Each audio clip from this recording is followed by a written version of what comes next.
पाए जाएंगे उनके ऊपर कठोर से कठोर कार्रवाई, कानूनी कार्रवाई की जाएगी और कोई नहीं बच सकता। चलिए रिंकी जी, विदेशी फंडिंग का मामला छत्तीसगढ़ में सामने आया है, खास तौर पे नक्सल प्रभावित क्षेत्र में। कांग्रेस पार्टी कैसे देख रही है इस पूरे मामले पे? देखिए, अगर कहीं भी पैसों का गलत ट्रांजैक्शन हुआ है तो विदेशों से जो गलत पैसे ऐसे आए हैं और इस प्रकार से इतने महीनों तक लगातार, तो सवाल तो कहीं ना कहीं उठता है।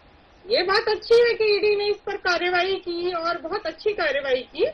जांच अभी चल रही है, अब जो भी इसमें फैसला आएगा वो तो सबके समक्ष आएगा। लेकिन सवाल ये उठता है कि इतने महीनों तक क्या सरकार सो रही थी? क्या कर रही थी सरकार की? सरकार को भनक तक नहीं लगा। 6.5 करोड़ रुपए का छत्तीसगढ़ से ट्रांजैक्शन हो जाता है। सारी संस्थाएं इनके अधीन है। आप देख लीजिए, एक भी रुपया अगर बाहर से आता है तो ये वित्तीय संस्थाओं के कंट्रोल में होता है, आरबीआई के कंट्रोल में होता है। तो क्या इनको भनक नहीं लगी अभी तक? या ये रास्ता देख रहे थे कि इतना बड़ा कांड हो जाए उसके बाद ये हो? अरे भाई, आपके पास ईडी है, सीबीआई है, एनआईए है, आईबी है, आरबीआई, सभी वित्तीय संस्थाएं, सब कुछ तो आपके पास है। फिर इतना समय 6.5 करोड़ रुपए छत्तीसगढ़ से ट्रांजैक्शन हो जाता है। डबल इंजन की सरकार है, सवाल तो उठेगा ना। आप क्या कर रहे थे? जवाब दीजिए, क्या कर रहे थे आप? ठीक है, इसका जवाब लूंगा देवन जी आपसे। के सर, क्योंकि बात सिर्फ धर्मांतरण की नहीं है, आपने जैसा जिक्र किया नक्सल प्रभावित क्षेत्रों का जिक्र किया गया है, तो कहीं ना कहीं ये बेहद गंभीर मामला हो जाता है। देखिए, इसमें नक्सल प्रभावित क्षेत्र का उल्लेख तो ईडी ने किया है एनडब्ल्यू रीजन में, लेकिन यहाँ पे बात आती है कि जिस संस्था से ये जुड़ा हुआ है, निकाह मार्ग की बात है, ईडी ने सफलता प्राप्त किया। इसको लेकर आने वाले समय में मुहैया करा करके और आंतरिक सुरक्षा में एनजीओ को प्रतिबंधित किया गया भारत के अंदर, उसके लिए कठोर कानून लाया गया।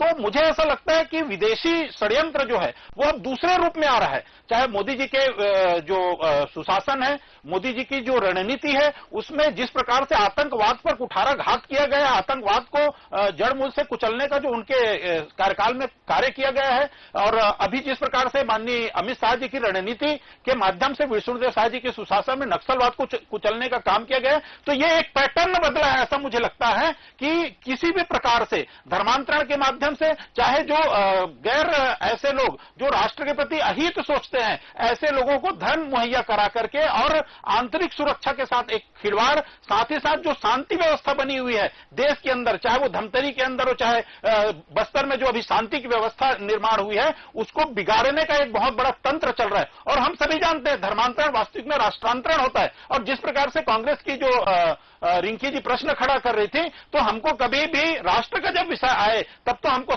कम से कम साथ में खड़ा होना चाहिए। वो ईडी के ऊपर प्रश्न खड़ा कर रही थी, सरकार के ऊपर प्रश्न खड़ा कर रही थी। इससे विदेशियों को वास्तविक में मनोबल बढ़ता है। हमको चाहिए कि जब भी राष्ट्र का विषय है तो कांग्रेस साथ में खड़ी हो, क्योंकि जब भी मैं देखा हूं नक्सलियों का विषय आता था तो ये नक्सलियों को भाई कहते थे, ये कहते थे नक्सलियों का कार्य जो है वो ये अपने पद से भटके हुए, और ये हर परिस्थिति में ये आंदोलन है, नक्सलियों के कार्य को आंदोलन बताना, ईडी को रोकना, ये कांग्रेस के सामान्य परिचायक रही है। इसलिए उनको इन सब चीजों से बचना चाहिए ताकि देश की आंतरिक सुरक्षा में किसी प्रकार से कोई भी कुठाराघात ना कर सके। धर्मांतरण का मुद्दा बार बार उठाते हैं आप लोग। धर्मांतरण का जो मुद्दा है आप लोगों के जरिए बार बार उठाया। रिंकी जी, आपके जो विपक्ष के नेता है, जब धर्मांतरण कानून लाया गया अभी 2026 का, तो आपने बहिर्गमन किया, विधानसभा के अंदर आपने बहिर्गमन किया। जब कठोर कानून अभी विष्णुदेव साय जी की सरकार लाई तो आपने उसका विरोध किया है। आप क्या बात कर रही हैं? इस प्रकार से दोहरा चरित्र कांग्रेस का नहीं चलेगा, दोहरा चरित्र नहीं चलने वाला है। देश देख रहा है, राज्य देख रहा है कि आप किस प्रकार से दोहरा चरित्र के साथ जनता को ठगने का काम कर रहे हैं। ईडी ने कांग्रेस का नाम लिया, आप नक्सलवाद के साथ खड़े रहे, आप धर्मांतरण करने वाले लोगों के साथ खड़े रहे। ऐसा नहीं चलेगा दोहरा चरित्र कांग्रेसियों का। आप कैसे कांग्रेस का नाम ले रहे हैं? ईडी ने आरोप लगाया है क्या कि आपको अगर हिम्मत है तो वो अमेरिका का जो आदमी बारीक से चल रही है, हमने गिरफ्तारी भी किया है, 24 ATM भी हमने, डेबिट कार्ड हमने अभी मुहैया अपने कब्जे पे लिया है और जांच चल रही है। जो भी इसके दोषी पाए जाएंगे उसके कठोर से कठोर कार्रवाई की जाएगी, चाहे वो कितने बड़े ओहदे पर क्यों ना हो। चलिए आऊंगा आप दोनों के पास। ठीक है, ठीक है रिंकी जी, भूपेश बघेल जी ने तो बहुत सारे एजेंसियों पर बैन लगाया था, चलिए आपने कितना ऊपर लगाया था? ठीक है, वही सवाल बीजेपी लगातार वही सवाल उठा रही है। प्रदेश प्रवक्ता भाजपा के कह रहे हैं कि पूर्ववर्ती कांग्रेस सरकार के कार्यकाल में जांच एजेंसियों पर प्रतिबंध लगाए गए थे, उसी का नतीजा था कि ये सब चीज फलता फूलता गया। रिंकी जी, इन्होंने कितनी संस्थाओं पर बैन लगाया था? 15 साल इनकी सरकार थी, भूपेश बघेल जी ने तो लगाया था। इन्होंने कितना लगाया था? इन्हीं की देन है। क्या देश की संस्थाओं को हम बैन लगाए क्या? देश की संस्था देश को सुरक्षित करने के लिए है, इधर उनके ऊपर क्यों हम बैन लगाएंगे? आपकी हिम्मत है कि आप वो अमेरिका की जो संस्था है जहां से ये आया उसका सवाल खड़ा करेंगे उस पर। आप यहाँ कांग्रेस में सवाल खड़ा कर रहे हैं। अरे भाई, सब कुछ आपके हाथ में है, डबल इंजन की आपकी सरकार है। क्या ईडी ने प्रेस कॉन्फ्रेंस कर, आप ईडी के ऊपर प्रश्न उठाएंगे तो ईडी का मनोबल गिरता है। देश के अंदर रहने वाले कोई भी राष्ट्रीय राजनीतिक दल यदि प्रश्न खड़ा करे ईडी के ऊपर, जो कि स्वतंत्र एजेंसी है, तो इससे मनोबल गिरता है और विदेशियों का मनोबल बढ़ता है। कांग्रेस का नाम लिया है, भाजपा की ये रणनीति रही है हमेशा से, क्योंकि वो अपने मेन मुद्दों से बचना चाहती। जिम्मेदारी आपकी बनती है। आप कैसे कांग्रेस पे नाम लगा सकते हैं? कैसे कांग्रेस का नाम ले सकते हैं? आपकी डबल इंजन की सरकार है। 24-25 में आपकी 24-25 में पैसा आया, 25-26 में निकाला गया। 25-26 आप 25-26 में निकाला गया, 24-25 में आया। तो आपकी सरकार थी कि नहीं? आपकी जिम्मेदारी बनती थी कि नहीं? कैसे 6.5 करोड़ रुपए? हम यदि सजग नहीं होते तो इतना बड़ा खुलासा जो देश की आंतरिक व्यवस्था के साथ जुड़ी हुई है, ये खुलासा नहीं होता। कांग्रेस इन पैटर्नों को सदैव संरक्षित करते आई है, हमेशा संरक्षण देते आई है, और बीजेपी ऐसे कोई भी विदेशी तंत्र जो देश की सुरक्षा के साथ खिलवाड़ करेगा, किसी को नहीं छोड़ने वाला है। बीजेपी प्रोपेगेंडा बनाती, समझे ना? इसी से विदेशियों का मनोबल बढ़ता है कि राष्ट्र के जब विषय आता है उसमें भी कांग्रेस खड़ी नहीं रहती। इसी से विदेशियों का मनोबल बढ़ता है, इसी से धर्मांतरण के लिए गतिविधियां जो बढ़ती है, इसी से नक्सलवाद बढ़ता है।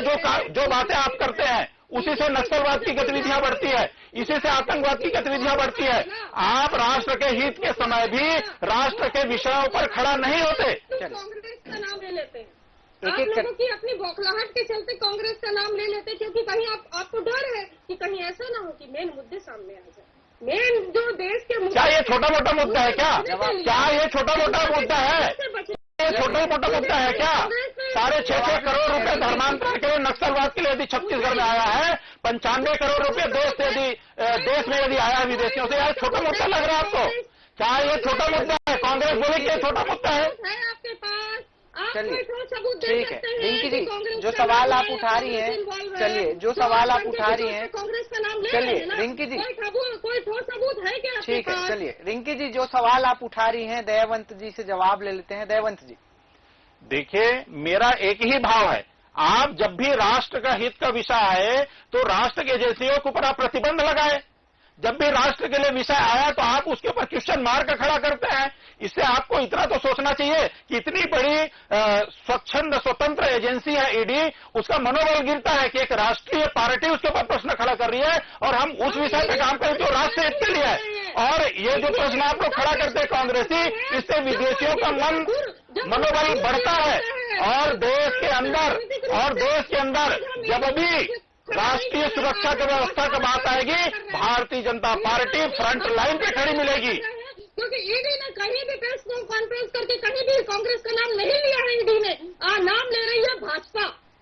अरे ईडी की तो कार्यवाही तो पूरी होने दीजिए, जांच तो चलने दीजिए, निष्कर्ष तो निकलने दीजिए। भाजपा पहले निष्कर्ष निकाल ले रही है कांग्रेस का नाम लेकर के। क्या ठोस सबूत है आपके? आप प्रश्न खड़ा कर रहे हैं ईडी के ऊपर, आप प्रश्न खड़ा कर रहे हैं। हमेशा ऐसा नक्सलियों को संरक्षण देने का काम आपने किया है। आपने नक्सलियों का मन बढ़ाया है। आपके नेता राज बब्बर आके बोलते हैं कि ये जो नक्सली जो कर रहे हैं ये भटके हुए हमारे भाई हैं। ये आपकी भावना है नक्सलवाद के लिए। लाखों लोगों को मारने वाले लोगों को आप क्या बोलते हैं, भाई बोल रहे हैं। चलिए ठीक है, सरकार की बहुत बड़ी चलिए विफलता है। रिंकी जी आपके सरकार की ठीक विफलता है, ना कि कांग्रेस की। चलिए ठीक है, रिंकी जी शॉर्ट में अपना कमेंट दे देंगे। देखिए, ईडी ने कहीं भी अभी ये कांग्रेस का नाम नहीं लिया है। पहले उनका जांच पूरी होने दीजिए। का ये प्रक्रिया ईडी कार्रवाई कर रही है, प्रक्रिया चलेगी। जांच में क्या आता है निकल करके, वैसा कानूनी प्रक्रिया है। ये जो जिसकी गलती होगी उसमें संस्था के लोगों को गिरफ्तारी होगी, कार्रवाई होगी। अरे भाई ये राजनीतिक रूप से आप अगर बदले की भावना से अगर किसी राजनीतिक पार्टी का नाम लेंगे तो वो तो बदनाम करने वाली बात होगी ना। आप विपक्ष को बदनाम कर रहे हैं, ऐसा तो मत कीजिए। चलिए दयावन जी आखिरी